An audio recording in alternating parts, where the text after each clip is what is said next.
Topic में पढ़ रहे हैं प्रवास। प्रवास का मतलब होता है कि व्यक्तियों का एक स्थान से दूसरे स्थान पर बसना। प्रवास अस्थायी भी होता है, अस्थायी भी होता है और मौसमी होता है। अस्थायी प्रवास उसे कहते हैं जब कोई व्यक्ति विशेष किसी एक स्थान को छोड़कर के दूसरे स्थान पर अस्थायी रूप से बस जाता है तो उसको अस्थायी प्रवास कहते हैं। अस्थायी प्रवास में होता है कि प्रवास जो होता है वो अस्थायी रूप से होता है और मौसमी प्रक्रियाओं की वजह से जो प्रवास होता है उसको हम मौसमी प्रवास कहते हैं। प्रवास की दिशाएं होती हैं, गांव से गांव, फिर गांव से नगर होता है और नगर से गांव की तरफ होता है, फिर नगर से नगर की तरफ भी होता है। प्रवासी, जो व्यक्ति प्रवास करता है उसको हम प्रवासी कहते हैं और प्रवासियों के प्रकार होते हैं आप्रवासी और उत्प्रवासी। आप्रवासी का मतलब होता है कि जब कोई व्यक्ति किसी एक जगह से छोड़कर दूसरे स्थान पर चला जाता है और जिस स्थान पर वो जाता है तो वहां के लिए वो आप्रवासी होता है, और वो जिस स्थान को छोड़ा है उस स्थान के लिए वो उत्प्रवासी होता है। जैसे कि कोई मोहन नाम का लड़का है और वो दिल्ली से मुंबई जा रहा है तो मुंबई वालों के लिए वो आप्रवासी है और दिल्ली वालों के लिए उत्प्रवासी है।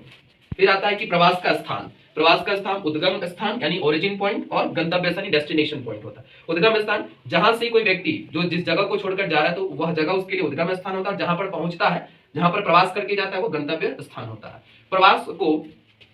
प्रवास के कारक कौन कौन से? तो दो तरह के होते हैं, प्रतिकर्ष कारक और अपकर्ष कारक। प्रतिकर्ष कारक वह कारक होते हैं जिसकी वजह से कोई व्यक्ति प्रवास करता है। जैसे कि अगर किसी क्षेत्र में बेरोजगारी है, रहन सहन की खराब दशाएं हैं, बेहतर स्वास्थ्य समस्या है, शिक्षा की समस्या है, या फिर खराब जलवायु है, फिर प्राकृतिक विपदा, महामारी और आपका सामाजिक पिछड़ापन, ये आपका प्रतिकर्ष कारक है। इसकी वजह से लोग एक जगह से दूसरी जगह को छोड़कर चले जाते हैं।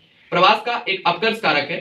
अपकर्ष कारक वो होता है कि जो किसी व्यक्ति विशेष को अपनी तरफ आकर्षित करता है, प्रेरित करता है जनसंख्या को, जैसे कि रहन सहन की बेहतर सुविधाएं, बेहतर स्वास्थ्य, बेहतर शिक्षा और ये आपका रोजगार का सुनहरा अवसर, ये आपका अपकर्ष कारक के अंतर्गत आते हैं।